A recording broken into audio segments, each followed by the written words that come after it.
What's happening, y'all? So check this out. Let me pull this back though, however, because it feels like I'm right the hell up on it. Anyway, I know what I said earlier about not watching Brat Loves Judy or whatever, but I mean, bitch, I was home. I ain't sleep yet. Won't nothing else on. I turned to it.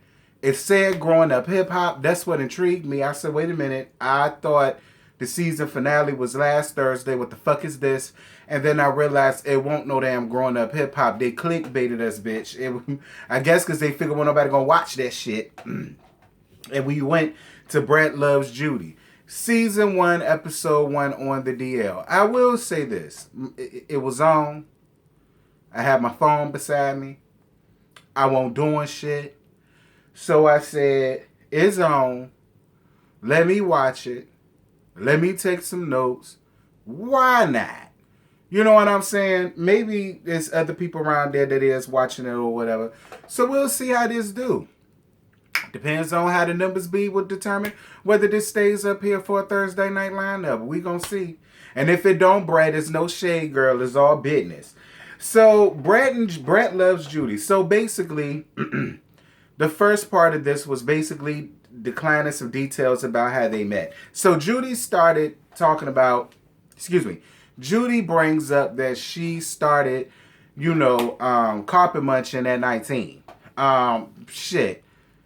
I started at 18, sis. So, I totally get you, baby. At least you was a grown-ass woman before you did whatever you wanted to do, girl. So I'm all down for it. And I gotta tell y'all something. I like Judy a lot. I think Judy is a very level-headed person. I think she's absolutely gorgeous. Girl, all that girl, you got a T.S. Madison ass. It's just a lot back there, child. But other than that, I think she's absolutely gorgeous. I think she's smart as hell. This woman owns her own damn company, and she's doing a damn good job for a woman that had her first child as a teenager and got put up out her house. You know what I'm saying? A lot of people would have broken just off of that and would have allowed that to stop them. And Judy said, bitch, fuck that. I got kids out here. You understand me? I got youngest out here looking up to me and depending on mama to make shit done. So she didn't just work, bitch. She got her own shit. And I'm all down for Judy. Shout out to you. I live for Judy. So Brat said that she never realized that she was gay until around the age of 18 or 19. And it was difficult in the 90s to keep it under wraps and still be able to be in the industry. I mean, this is a whole nother thing for a whole nother day, but I just want to throw this out here just to say it. Do y'all believe that women that are lesbian or studs or whatever, they're more masculine, they're not feminine at all, tomboyish, and they're known as being gay? Do you all think it is harder do you all think that it is just as hard for them to make it in the industry as it is for an openly gay black male? Or do y'all believe they will also make some type of allowances for the lesbian communities way quicker than they do for the black African American gay men who can't sing or rap or have talent? Just a question. I'm putting it up in there. Whoever get mad at it, girl, fuck you. This is just a question, okay? And I just want y'all to put it down in the comments. Y'all answer whatever it may be. Do y'all feel like women that are lesbians, do y'all feel like they will get acceptance quicker into the music industry than a gay black male? That's all I'm asking. Number 2, listen, Brett, you ain't realized until you was 18 or 19. So was that when Funkified came out, girl?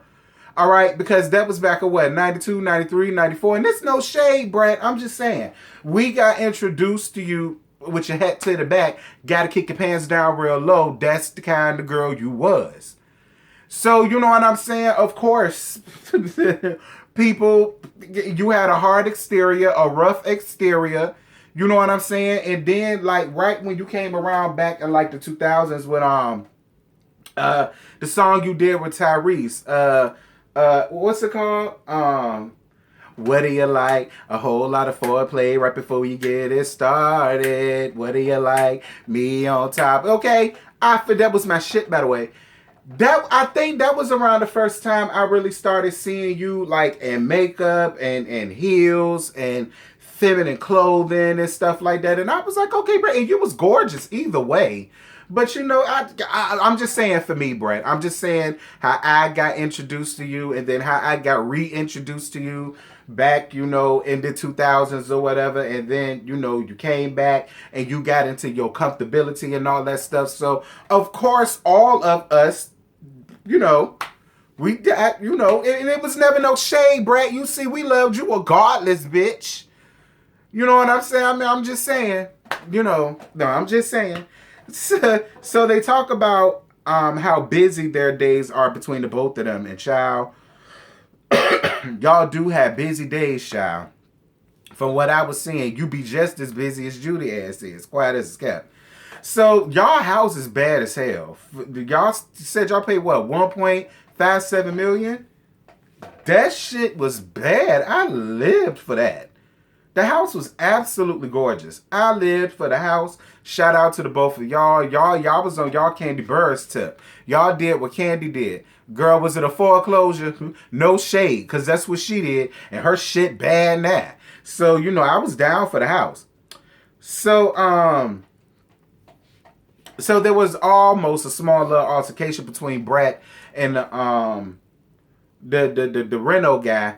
Because, he was telling them because they got to cut the water off for long periods of time and the electricity and things like that.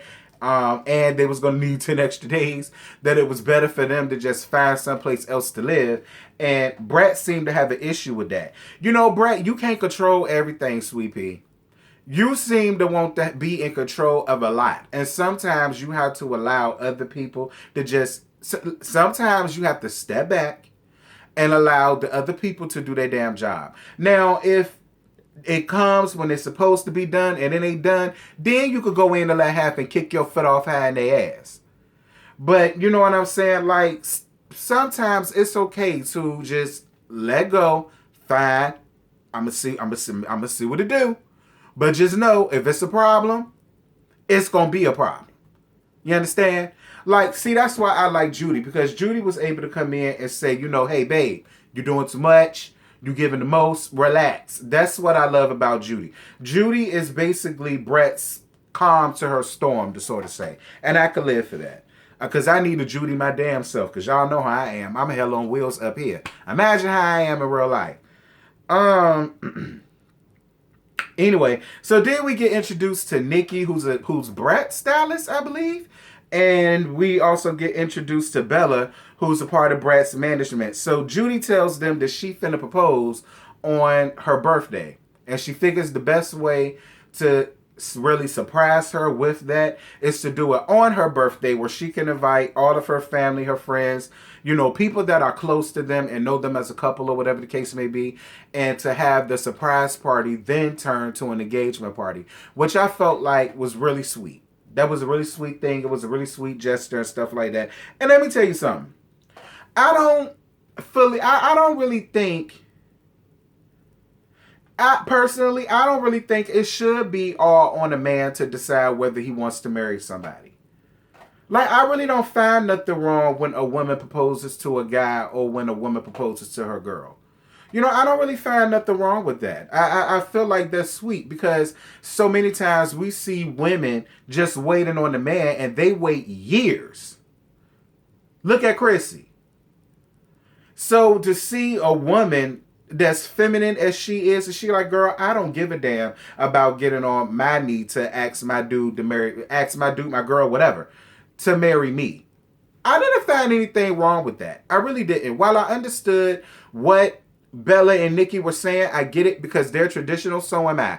But I think I don't know, I just think it means more when a woman steps up out of her comfort zone to do that for their guy or their girl. You know what I'm saying? That's just my opinion. Y'all drop down in the comments and y'all let me know how y'all feel about that. So Brat gets annoyed when she's consistently on the phone setting up for the proposal. I don't know, Judy. I feel like it should have been better planning.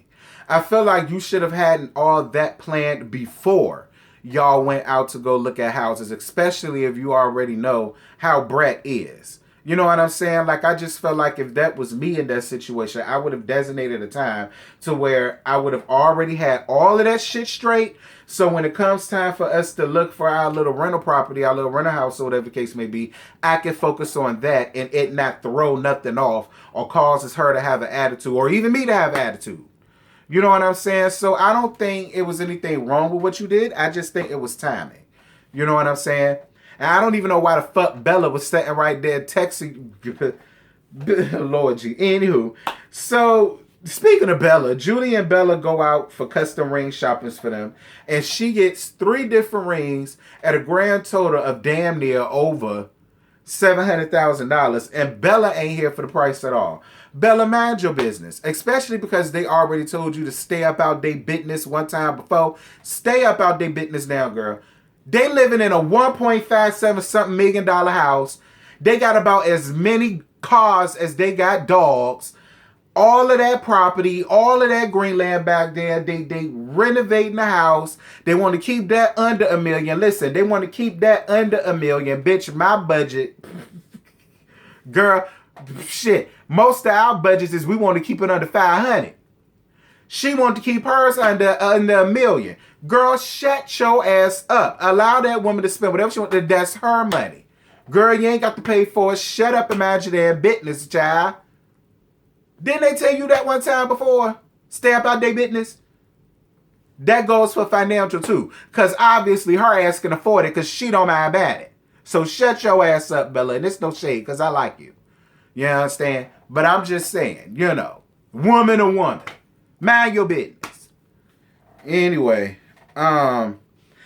so Ellie helps plan for the surprise birthday party / the engagement. Really want nothing there, but you know, she planned things for her before they came up with the whole, well, Judy came up with the whole Coming to America theme, and then Ellie mentions that she knows the designer, I guess of the designer who made the gowns for Coming to America too. She knows the designer for that, and she said, you know, listen, I'd get her to make y'all some custom pieces or whatever the case may be, and I was down for that. That's why it's good to know people. Come through. So Brat calling Judy all day, and she's worried because she hasn't heard from her all day. Brat goes outside so that they could talk about it and all that extra stuff, and then nothing got resolved. You know, Brat talking to that woman like she 3 years old. Brat, I really didn't appreciate that. You ain't got no cheering nowhere around there in that house. And then girl, Judy was so fed up, she just snatched her. She ain't even wait for the people to come. She snatched all the cords and all that. She girl quiet as it's kept. All that damn ass you got, it was probably stuck all down there in that ass, girl. It would have took them at least an hour to find it. So I'm glad you took the initiative to just snatch the shit off yourself, child. I don't know. Like, I think Brat is really cute. I heard the devotion that she has to Judy, I think is really cute. But back off just a little bit, Brat. Like, dear God Almighty. I mean, I understand what you're saying, but I get what you're saying. But, you know, I don't know. Like, I just kind of feel like you acted as if that's the first time y'all went through a whole day without talking, and for some reason I don't believe that. Now, I'm with you when it comes to she at least could have texted you. Now, I'm with you on that. I am. If you can't talk, the least you could do is text and say you can't talk. At least I heard from you. At least I know you ain't dead, laying in the gutter somewhere stinking. So, you know, so with that, I understood where Brat was coming from. But I didn't think it had to be so deep to where you had to get in the car and, you know, I'm going to sit there and let you think about what you done and all of that. Like, I was like, Brat. Child. I mean, I ain't gonna lie, Brat. It was kind of sexy to see how you just sat there, like, put her in a place like that. I don't know. Like, shit like that kind of get me. Anyway, y'all, that was Brat Loves Judy. It was decent. It was decent. Now, will it stay on the repertoire or not? That all depends on y'all. It depends on your likes, your shares, and your comments, okay? Flood the likes, flood the comment sections. Flood the likes, flood the comment sections, okay? Flood the likes, flood the comment sections. If y'all want this to stay up on the repertoire, if y'all watched it. It's pretty decent. It wasn't bad. It wasn't a chore or anything. I didn't get bored necessarily with it. It wasn't bad. So, you know, we'll see. We'll see. We'll see.